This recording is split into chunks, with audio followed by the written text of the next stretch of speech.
Heat pumps are outselling gas furnaces these days in the US. That's our Techstination. I'm Fred Fishkin.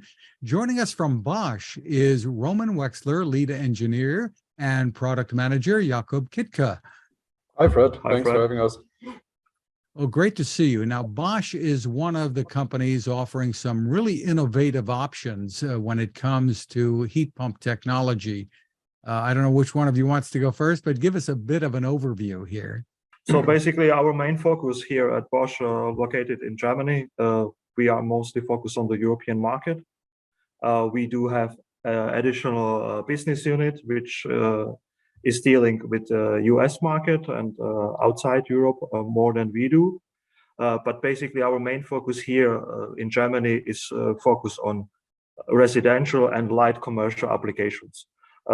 And mainly speaking, it's a technology air to water, so the heat pumps which use the air as a source, and then basically that medium where the energy is transferred to the house or to smaller building is then the water. Well, describe for us how that works. What does that mean? Yeah. So in general, what a heat pump does is it draws energy from the environment. In our case, the ambient air. This energy is free of charge and is then upgraded to temperatures where it can be used for heating purposes. For this upgrade to the usable temperature level, electrical energy is needed. This is the energy that the end customer, has to pay for. And usually the ratio of the overall heating energy that you get out of the system compared to the electrical energy that you put in is between 3.5 and 5, depending on the heating system and the operating conditions, which means you get between 3.5 and 5 times more energy out of the appliance than you put in terms of electrical energy and for which you pay on your bill.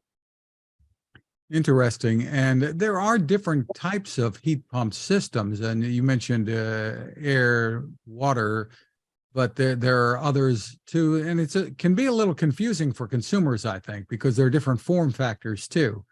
You want to get into that a little bit for us? The selection of the technology of the heat pump, as we call it, so if it's a liquid water or air water or even air solution, is purely dependent on what's the surrounding or what's the, let's say, as we call it, use case. So it's very purely use case driven solution. Some house has a big property and therefore maybe the option of liquid water with some ground source collector could be a good option. In some areas, the drilling itself to make basically the borehole is almost impossible. It could be due to the material which is then the consist under the house, but also due to the legislation. So we have in Europe many countries which are very strict about who can drill and who cannot drill. And last but not least, it's also quite costly driven. So in some markets, the drilling is relatively affordable. In other markets, the drilling can cost even 10 times higher than in the neighbor's country.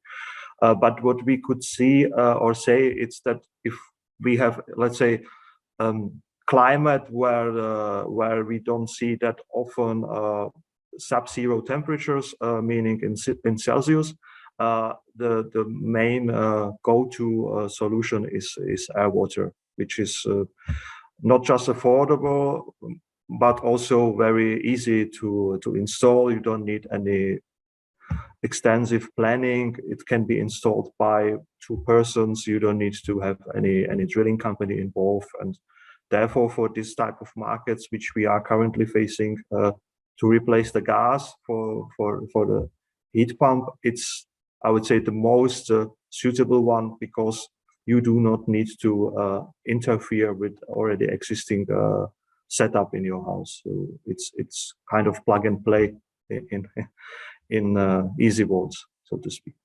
You've announced some new heat pumps using the natural refrigerant, R290. Tell us about the significance of that. So R290 is a natural refrigerant. It's propane, basically. The properties of this refrigerant from a thermodynamic point of view are excellent in terms of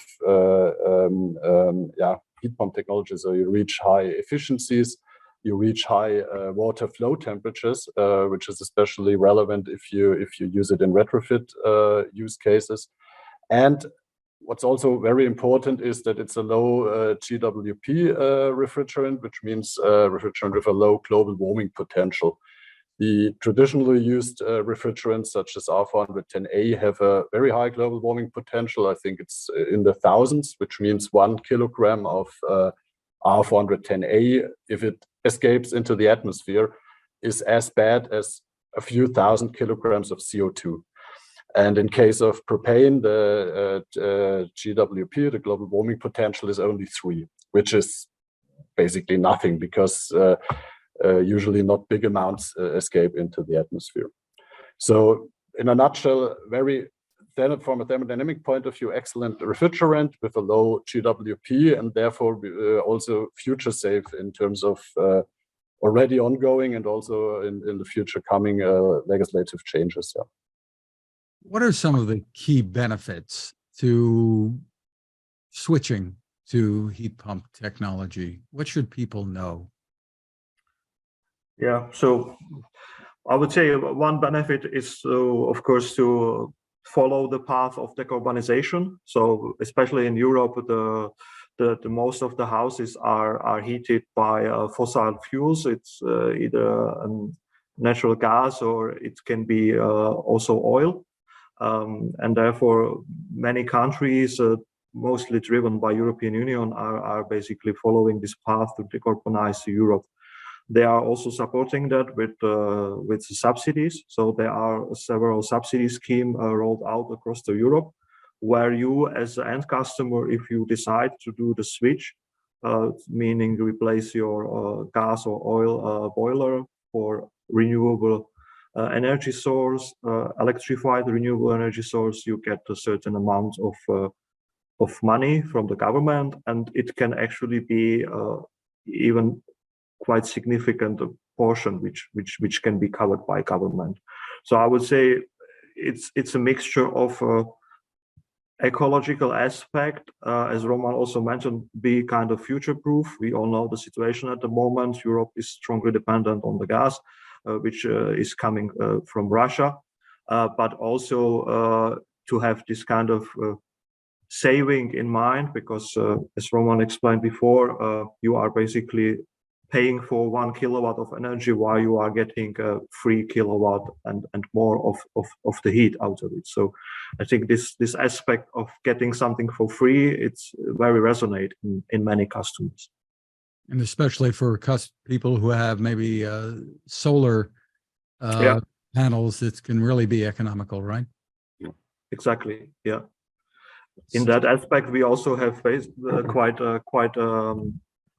broad portfolio. So we are also offering inverter and battery storage, and on top of that we have energy management, which kind of overseeing the whole system and help you with being very energy efficient. So if you have solars and you get a peak, that means that this energy management can overrule the your wish or your demand, and maybe store the energy into the tank, which you can then use for taking shower or heating later on when the sun is not that strong, for example. So yeah, we are working in many aspects to make the heat pumps more attractive for our customers.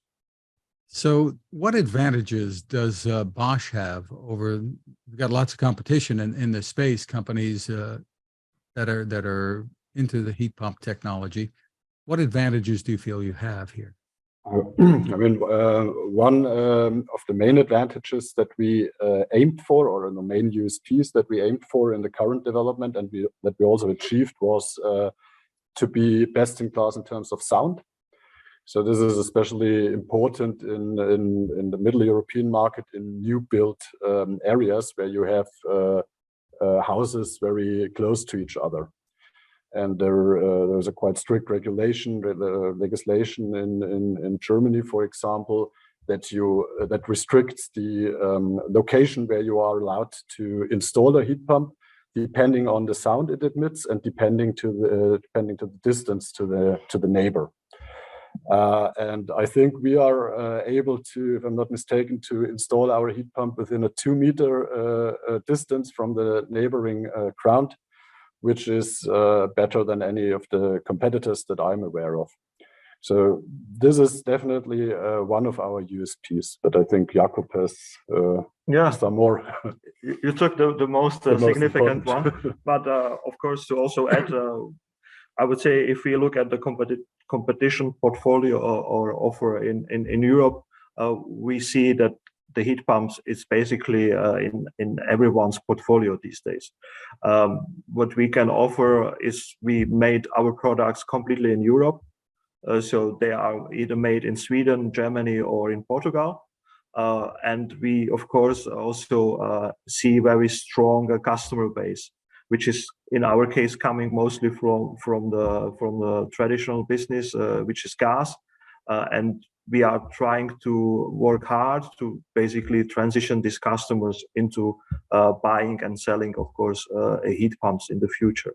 So I would say we are very close with our customers. We try to understand their needs and to also help them in this transition, because the demography of our customers is, let's say, in the age where no one wants to accept or is not really much willing to do something different than he did last 20 or 30 years.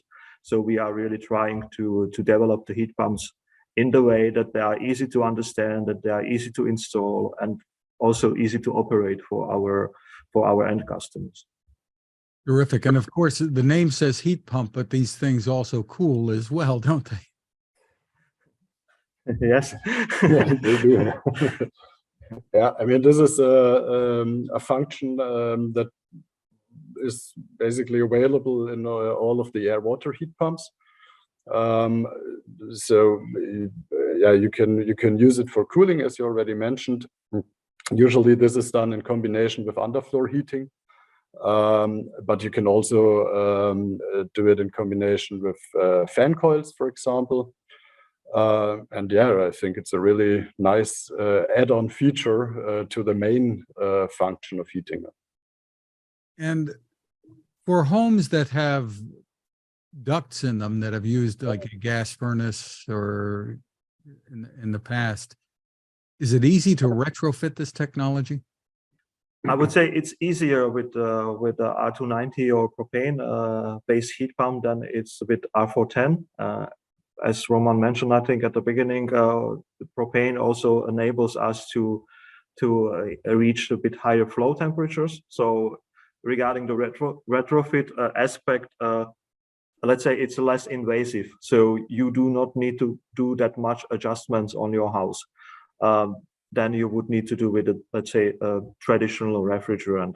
But we always emphasize that the heat pump works the best and most efficient when the difference between the temperature on the let's say input is as close to the temperature as on the output.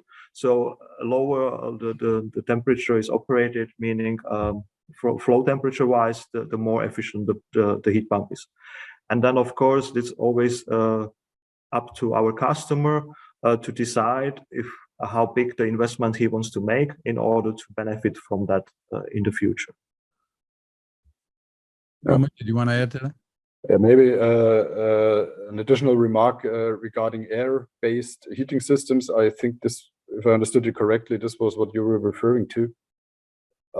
So what we also offer is a ventilation-based heating solution, where you have normal ventilation-based heating in combination with a heat pump, and then you can use the heat pump to heat up the air, or also cool it down, for instance, by using environmental heat. So this combination exists as a solution by Bosch and is available.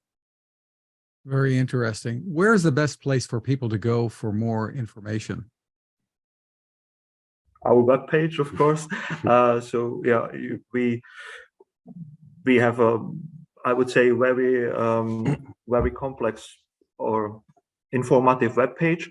We also do offer some kind of dimensioning tools where you as an end customer or even as a semi-professional, you can with our help basically, which we have based on many measurements and many technical data which we have in the backbone of the system, you can give us a few information about your house, what do you currently have, and what would you like to achieve with our heat pump, and then we give you a recommendation which product would be the most suitable according the tool. But of course, as every system is different, and we want to have everyone wants a very well working product and long working product, we always recommend to contact the professional, which in this case is your installer, which is dealing with your heating system, which is then the one who is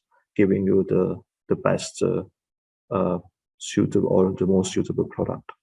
And of course, the climate and environmental concerns are very important, but a lot of people are motivated by how much money they might be able to save here. How significant is that? Yeah.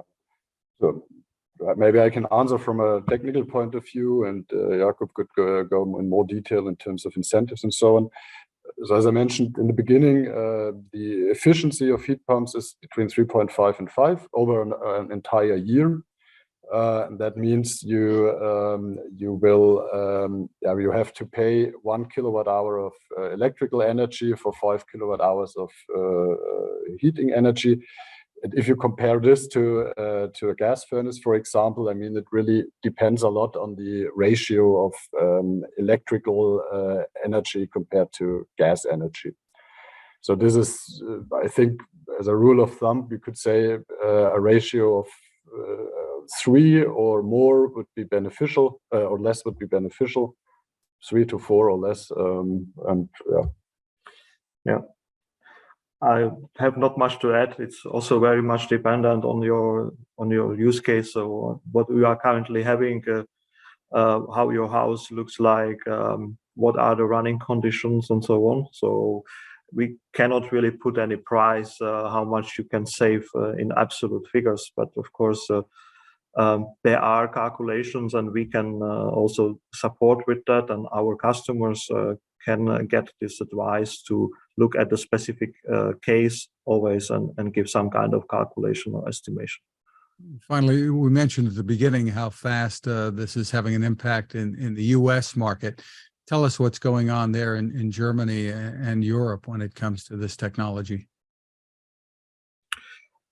So yeah, in general, heat pumps is a thing. Yeah, at the moment, I would say 95% of new built houses are equipped with the heat pump. So this is the first choice of heating device.